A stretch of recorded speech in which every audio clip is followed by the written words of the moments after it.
You think you know Pinocchio, the wooden boy who dreams of becoming real, whose nose grows when he lies, who learns to be good with the help of a cheerful cricket and a kind fairy.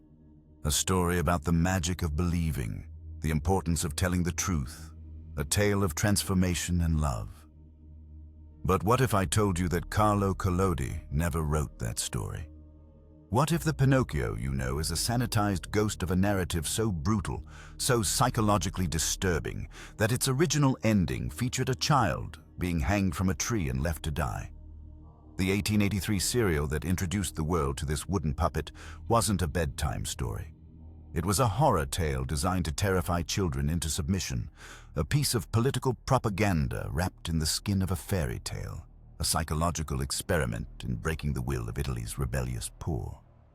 Today, we're uncovering the original Pinocchio, a story that ended with execution, that normalized child abuse as pedagogy, and that revealed the darkest anxieties of a nation trying to forge citizens out of starving peasants. Once you understand what Collodi actually wrote, you'll never hear Jiminy Cricket's cheerful song the same way again. Because in the original story, that cricket doesn't survive the first chapter. Carlo Collodi wasn't a dreamer spinning tales by candlelight. He was Carlo Lorenzini, a hardened political journalist and civil servant who survived the Risorgimento, the blood-soaked unification of Italy that concluded in 1870. This wasn't a man who believed in magic.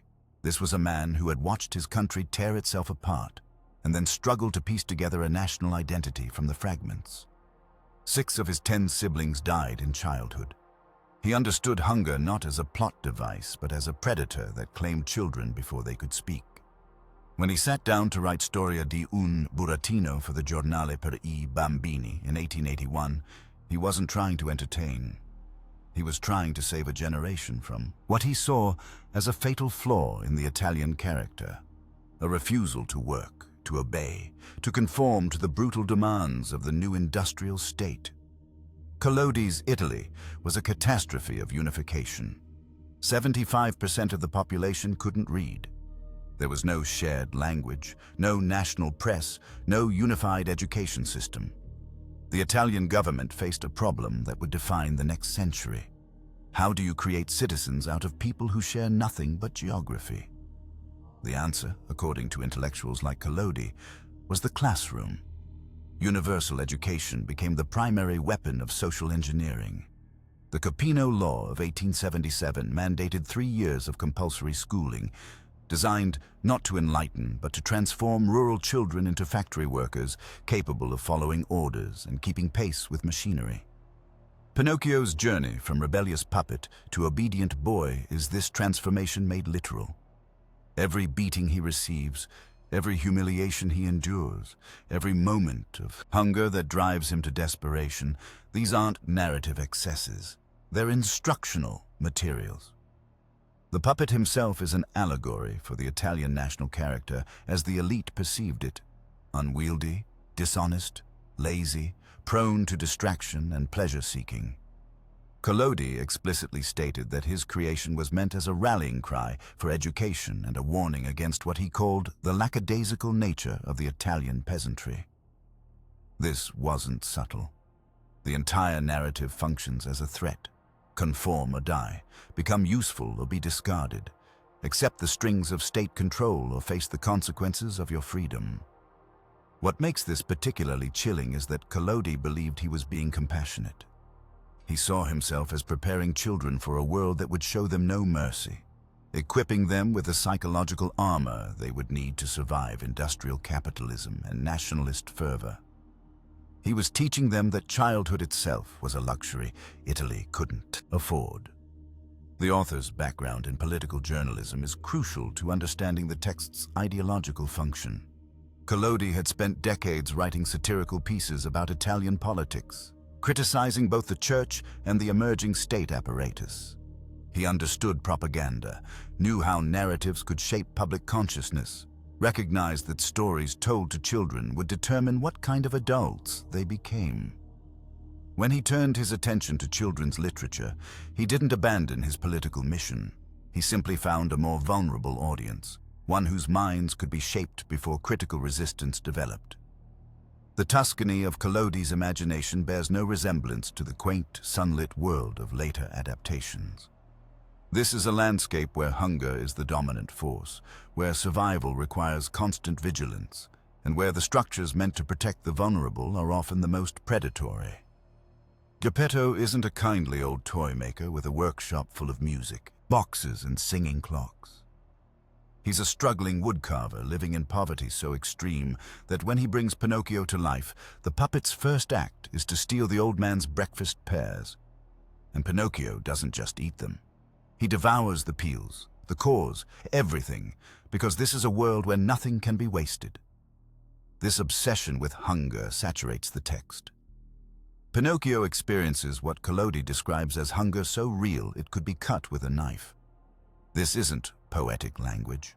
This is the author's lived experience translated into narrative form, a reflection of his own childhood in a family where starvation was a constant companion. The deprivation is normalized to a degree that would be considered traumatic by modern standards, but in 1883 Italy, it was simply reality for most of the population. The book captures the Darwinian struggle for survival that defined peasant life during the economic collapse following unification. This is an eat-or-be-eaten world, and Collodi's makes no attempt to soften that brutality. The institutional systems that appear in the story reinforce this merciless logic. Take the episode in Catch Fools, where Pinocchio is robbed by the fox and the cat and then appeals to the legal system for justice. The judge is literally a gorilla, and rather than punishing the thieves, he sentences Pinocchio to prison for being foolish enough to get robbed in the first place. This isn't whimsy. This is savage political satire. Collodi is warning his young readers that the law exists to protect power, not innocence. The vulnerable will be victimized twice, once by criminals and again by the state that claims to protect them.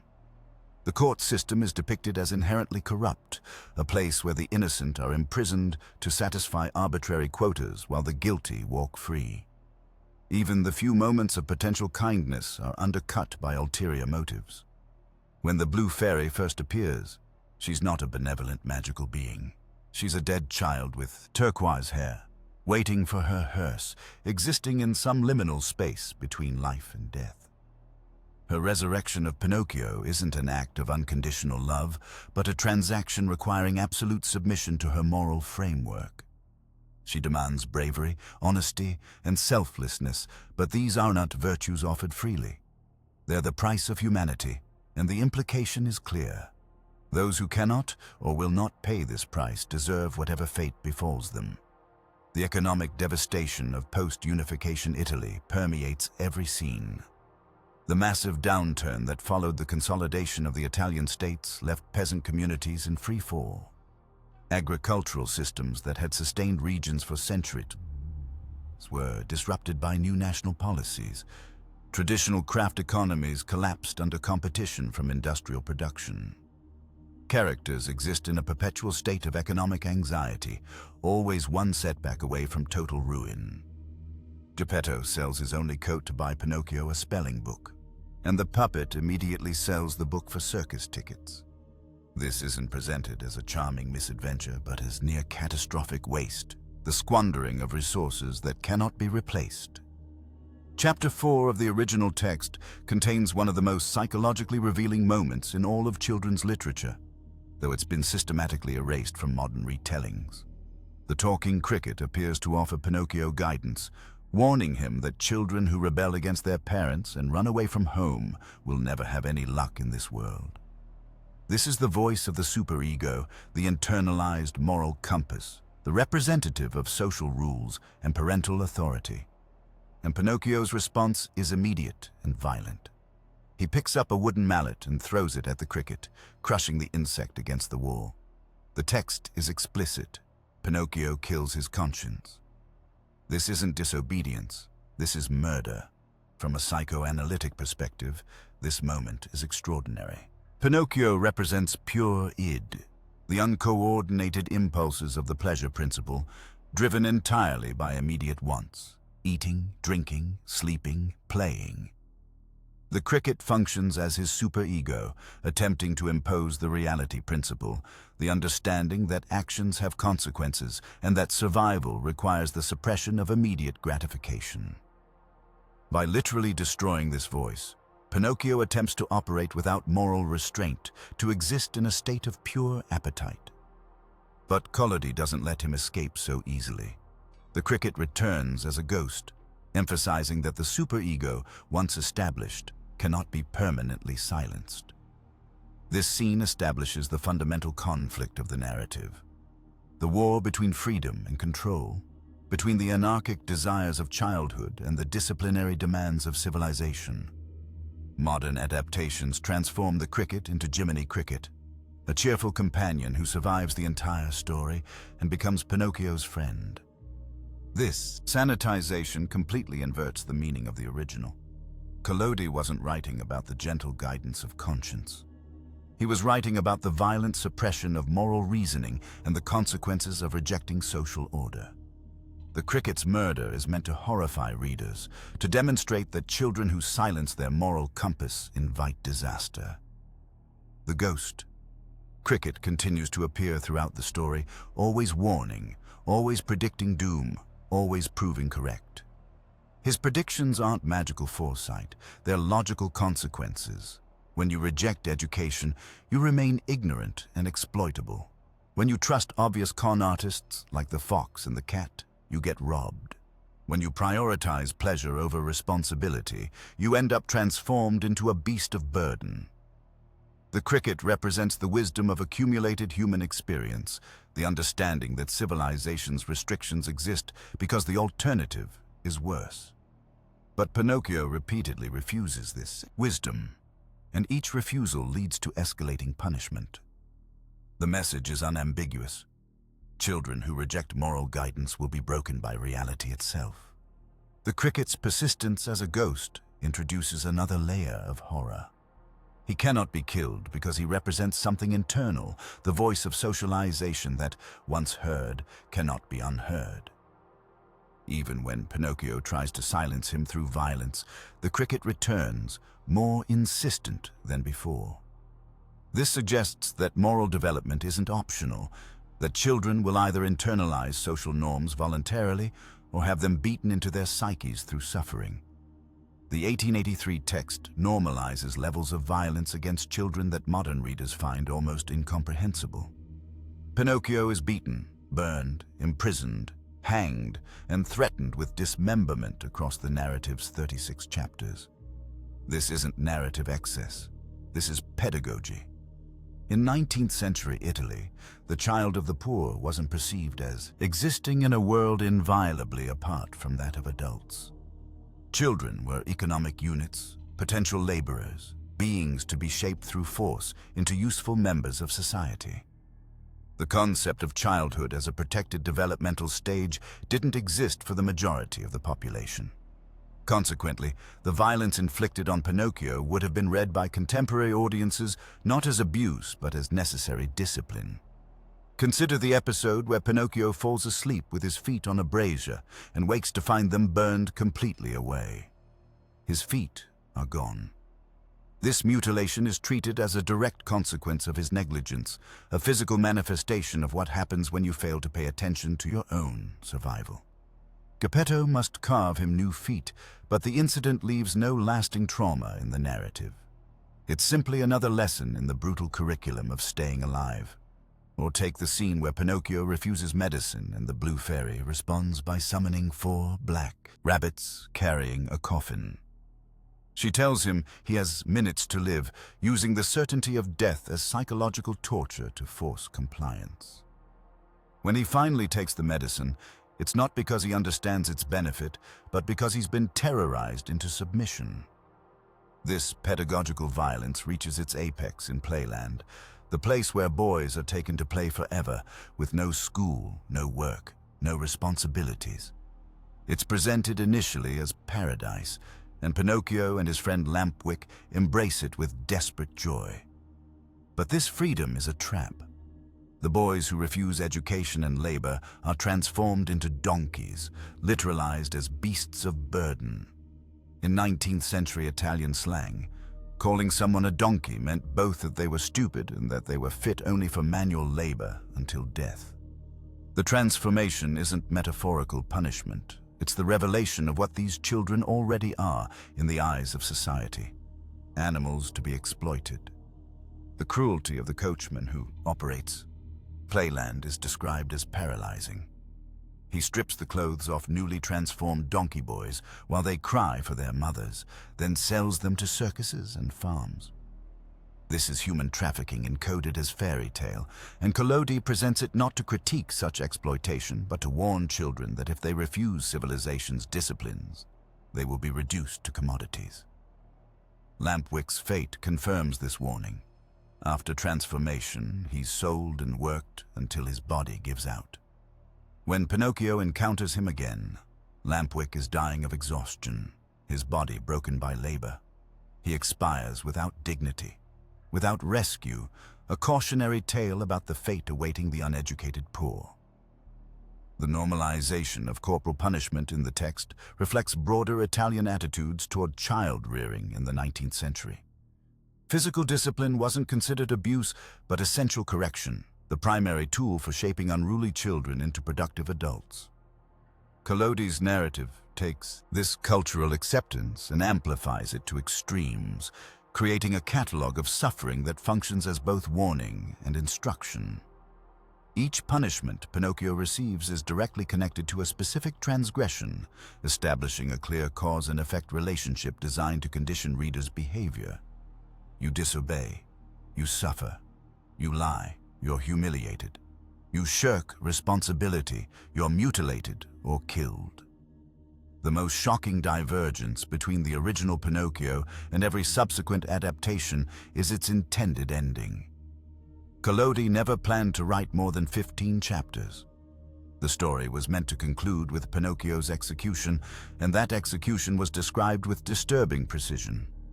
The fox and the cat, having robbed Pinocchio of his remaining gold coins, decide to eliminate the witness. They don't just kill him, they stage a theatrical execution. They bind his arms behind his back, pass a noose around his throat, and hang him from the branch of an enormous oak tree.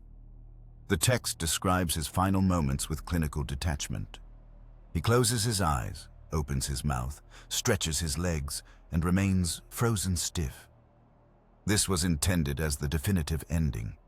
A child puppet hanged for the crime of disobedience and greed, left to dangle as a warning to others. The tree itself is significant. Collodi set this execution at the Oak of the Witches, the Quercia delle Streghe, a real location near Caponori in Tuscany. This 600-year-old tree was steeped in local legend, supposedly the gathering place for sabbatical rites where witches danced on its horizontal branches until the weight of their bodies stunted its growth. The tree represented supernatural dread in Tuscan consciousness, a place where the veil between the natural and the otherworldly was thin. By choosing this location, Collodi tapped into primal folk horror, connecting Pinocchio's fate to centuries of local fear and superstition. The puppet's death wasn't just punishment, it was sacrifice, an offering to the dark forces that govern a world without mercy. The editorial outcry was immediate. Children who had followed the serial begged the editors not to let Pinocchio die. Parents complained, subscriptions were threatened. The magazine pressured Collodi to resurrect his character, and he eventually complied, but his resentment is palpable in the continuation. The Blue Fairy revives Pinocchio, but her rescue feels arbitrary, unearned. The puppet learns nothing from his near-death experience. He continues to lie, to shirk responsibility, to trust obvious frauds. The resurrection undermines the moral logic of the narrative, transforming what was meant to be a clear cause and effect tragedy into something more ambiguous and unsettling. But that original ending reveals Collodi's true vision. He believed some children were beyond saving, that those who rejected every opportunity for education and improvement deserved their fate. The hanging scene was meant to traumatize young readers into compliance, to make them understand that the stakes of disobedience were absolute. In the world Collodi knew, children like Pinocchio, rebellious and pleasure-seeking and incapable of delayed gratification, really did end up dead.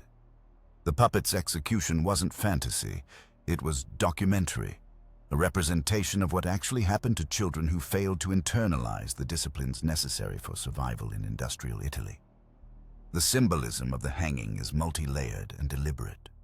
The noose represents the ultimate consequence of freedom, the final destination of those who refuse social bonds.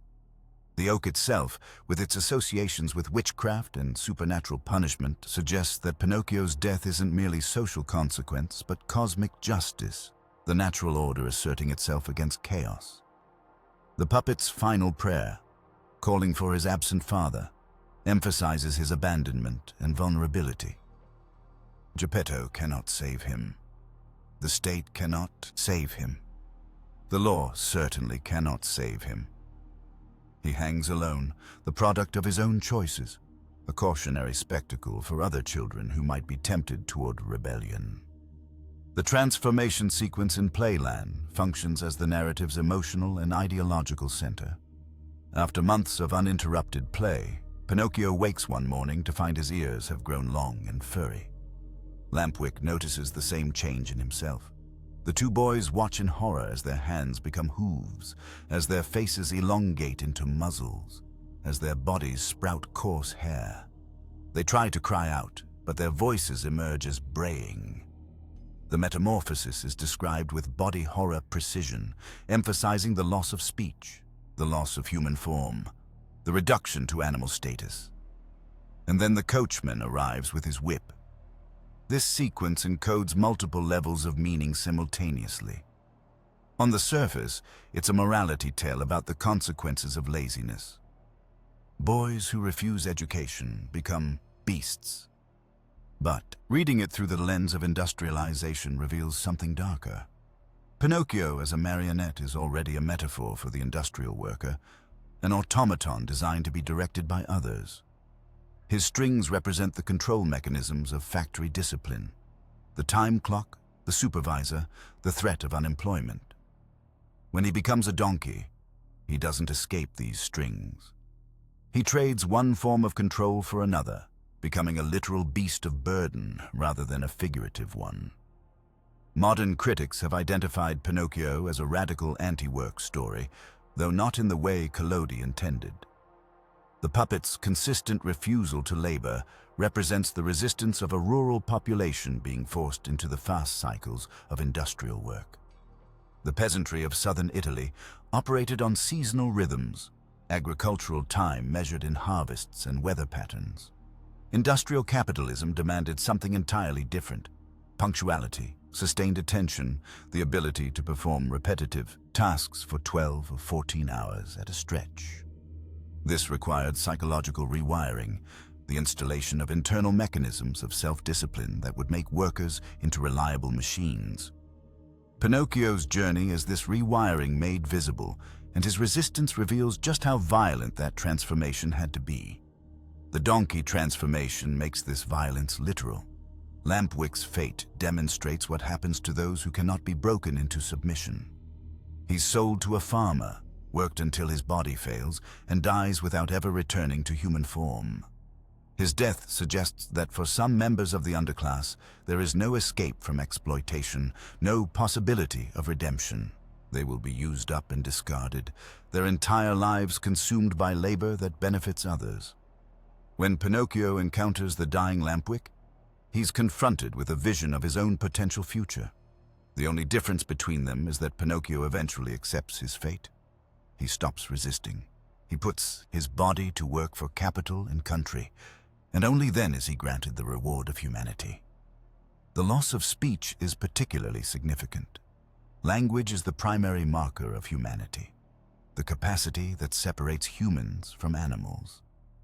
When Pinocchio loses his voice, he loses his ability to negotiate, to explain, to plead for mercy. He becomes mute property, indistinguishable from any other beast of burden. This linguistic reduction mirrors the social death of the uneducated poor in industrial Italy. Without literacy, without the ability to navigate bureaucratic systems, without access to the linguistic codes of power, individuals were effectively silenced, rendered invisible to the structures that govern their lives. The character of the fairy with turquoise hair is perhaps the most psychologically complex figure in the narrative, and certainly the most disturbing when examined closely. She first appears as a dead child, explicitly stating that she's waiting for her hearse. This image of a beautiful corpse with blue hair creates immediate unease, suggesting something uncanny, something that exists between life and death. When she returns in later chapters, she's grown into a young woman who claims to be Pinocchio's mother, sister, and guardian simultaneously. This fluidity of identity reveals her true function. She's not a character, but a mechanism, the embodiment of socialization itself. The fairy represents what scholars call the civilizing female influence, the maternal figure whose role is to shape raw impulse into acceptable behavior. But her methods are anything but gentle. She uses psychological manipulation, threats of abandonment, and the specter of death to enforce compliance. When Pinocchio lies to her, his nose grows, but this isn't magical punishment. It's public humiliation, the transformation of internal dishonesty into external deformity so that everyone can see his shame. When he refuses medicine, she summons the coffin-carrying rabbits. When he runs away, she dies of grief, forcing him to confront the consequences of his selfishness through her corpse. Every interaction is designed to instill guilt and obligation. Some critics argue that the fairy's salvation of Pinocchio is actually a form of psychological control, that by granting him humanity, she's not freeing him, but completing his domestication. The puppet's unique identity, his anarchic freedom, his resistance to authority, all of this must be sacrificed to become a real boy. The transformation isn't presented as a joyful awakening, but as a process of change, growth, and development that requires abandoning everything that made him distinct. He joins the anonymous, conforming masses. He becomes useful. He becomes predictable. He becomes, in short, exactly what the state needs him to be. The conditional nature of the fairy's love is crucial. She demands bravery, honesty, and selflessness, but these virtues are defined entirely in terms of social utility. Brave means willing to endure hardship without complaint. Honest means conforming speech to socially acceptable norms. Selfless means prioritizing collective needs over individual desires. The humanity she offers isn't a gift, it's a contract, and the terms are non-negotiable. Pinocchio must surrender his freedom, accept his role in the social machinery, and internalize the disciplines of industrial citizenship. Only then does he deserve to be considered fully human. The fairy's initial appearance as a dead child waiting for her hearse introduces necrophilic undertones that persist throughout her relationship with Pinocchio. She is simultaneously corpse, child, mother, and guardian, existing in a liminal space that defies normal categorization. This liminality makes her perfect for her role as civilizing force. She represents the boundary between life and death, between childhood and adulthood, between nature and culture. To cross these boundaries requires passing through her, submitting to her judgment, accepting her terms. Geppetto's characterization reveals another layer of Collodi's social critique. In an era when Italian nation-building emphasized the patriarchal family as essential, with the father as undisputed authority, Collodi presents a father figure who is hot-tempered, impoverished, and repeatedly fails to protect his creation. Geppetto carves Pinocchio, but cannot control him. He tries to send him to school, but cannot prevent him from selling his textbook. He searches for his wayward son, but ends up imprisoned or swallowed by a massive sea creature. The father's authority is revealed as fundamentally hollow, unable to compete with the larger forces of the world. This representation carries significant ideological weight. It suggests that children cannot rely on paternal protection in the harsh, eat-or-be-eaten world of industrial capitalism. The traditional family structure, already fragile among the poor, offers no real safety. Instead, children must internalize self-discipline and learn to navigate predatory social systems independently. The absent father theme forces Pinocchio to become his own authority figure, to develop internal controls that no external force can provide. When he finally achieves humanity, it's not because Geppetto has successfully guided him. It's because Pinocchio has learned to suppress his own desires and work for the benefit of others. The reversal at the narrative's conclusion is telling. Pinocchio must become the provider, supporting the ailing Geppetto through his labor. The child becomes the father, demonstrating that his transformation is complete. He has internalized the work ethic, accepted his role as economic unit, and subordinated his needs to those of his family. This is presented as moral victory, the puppet's final proof of humanity. But it also reveals the brutal calculus of Collodi's Italy. Children of the poor must grow up faster, must shoulder adult responsibilities before their bodies are ready, must sacrifice their childhoods to the demands of survival. Pinocchio's humanity is purchased with the death of his childhood, and the text treats this as necessary and good. The relationship between Pinocchio and Geppetto also illuminates the relationship between citizen and state. Geppetto creates Pinocchio but cannot control what he's made. The state creates citizens through education but must constantly manage the rebellion of those who resist. The solution in both cases is not protection but discipline, not nurturing but breaking. Geppetto's poverty mirrors the state's inability to provide for its population, and his hot temper reflects the state's resort to violence when persuasion fails. Geppetto's imprisonment early in the narrative is particularly significant. He's arrested for disturbing the peace after Pinocchio runs away, blamed for failing to control his creation. This reflects anxieties about parental responsibility in a society undergoing rapid transformation. Fathers who couldn't discipline their children, who couldn't prepare them for the demands of modern labor, were seen as failing the nation. Geppetto's imprisonment suggests that the state will punish inadequate fathers, that familial failure is a public crime. Beneath its surface moralism, the original Pinocchio engages with profound philosophical questions about consciousness, suffering, and the nature of humanity. The puppet begins as what Collodi explicitly describes as a soulless piece of wood, a machine animal that many philosophers, including René Descartes, believed could not truly experience pain. Descartes has argued that animals were essentially automata, that their apparent suffering was mere mechanical response without genuine subjective experience. If this were true, then Pinocchio's early suffering, his hunger and fear and pain, would be meaningless, the programmed reactions of an object pretending to be alive. But the text systematically refutes this position. Pinocchio's suffering is too specific, too emotionally complex to be dismissed as mechanical simulation. He doesn't just respond to pain. He anticipates it, dreads it, tries to avoid it through increasingly sophisticated strategies. He experiences shame, regret, hope, and despair.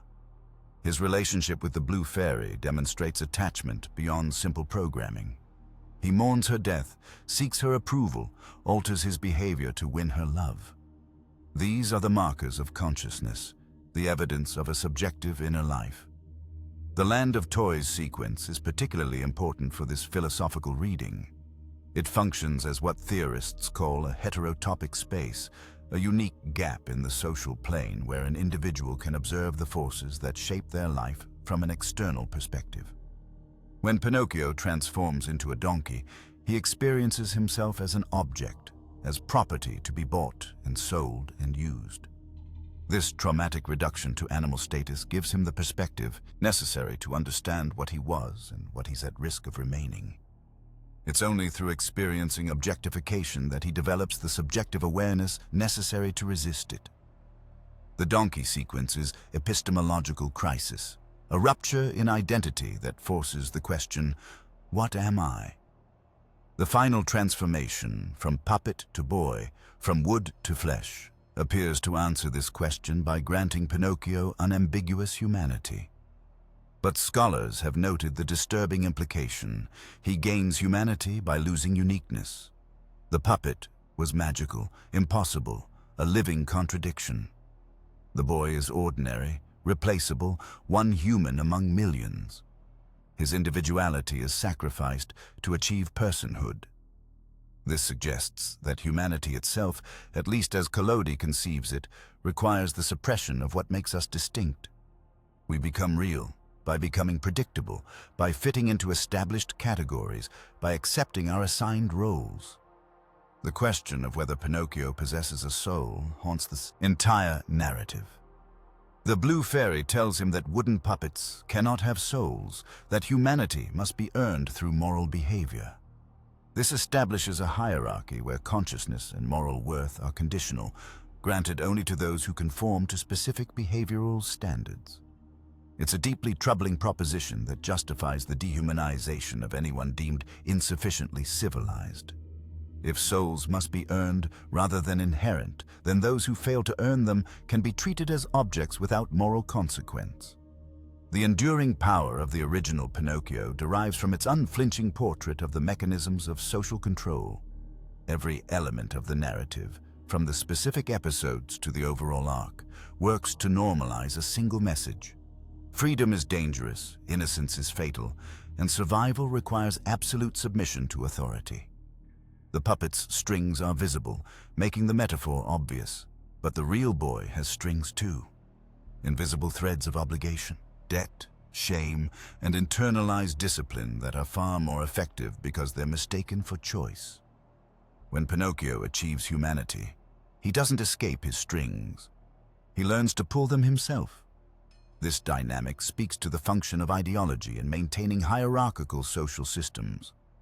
The most effective control mechanisms are those that convince subjects they're acting freely while actually serving the interests of power. Pinocchio believes he's choosing to go to school, to work, to support his father. He experiences these decisions as autonomous expressions of his newly human will. But these choices are the product of countless beatings, humiliations, near-death experiences, and psychological manipulations designed to make rebellion impossible. His free will is the internalization of external force, the transformation of violent coercion into self-discipline. The original text's darkness emerges not just from its explicit violence, but from its totalizing vision of socialization as a form of breaking. Pinocchio must be broken before he can be remade. His spirit, his curiosity, his pleasure in play, all of this must be systematically destroyed and replaced with work ethic, obedience, and shame. The narrative presents this destruction as necessary and even beautiful, the catharsis bought with the death of his rebellious spirit. But reading it from our contemporary position, we can see what Collodi's audience was meant to miss. The profound cruelty of a system that treats childhood as a disease requiring cure, that transforms unique individuals into interchangeable workers, that achieves order through trauma. The 1883 Pinocchio endures because it tells the truth about power in a way that more comforting stories cannot. It shows how societies reproduce themselves through children, installing the operating systems of capitalism and nationalism before critical resistance becomes possible. It demonstrates that fairy tales are never innocent, that stories shape psyches, that the narratives we tell children determine what kinds of adults they'll become. Collodi understood this perfectly. He wrote a horror story and called it education. He described systematic child abuse and called it love. He showed a puppet hanged from a tree and called it a lesson about the consequences of disobedience. And for over a century, we've sanitized his vision, transforming state propaganda into entertainment, discipline into magic, terror into joy. Disney's 1940 adaptation completed this transformation, removing every element that made the original disturbing. The sanitization was so complete that modern audiences have no idea they're watching a story that originally documented systematic child abuse and state violence disguised as moral instruction. But the original text survives, preserved in libraries and scholarly editions, still waiting beneath the Disney gloss, still whispering its dark message.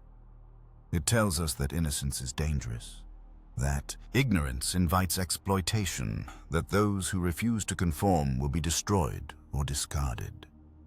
It shows us a world where hunger is constant, where authority is corrupt, where fathers cannot protect their children, and where the only path to survival runs through absolute submission. It presents transformation not as gift, but as amputation, the cutting away of everything that makes an individual unique in favor of what makes them useful.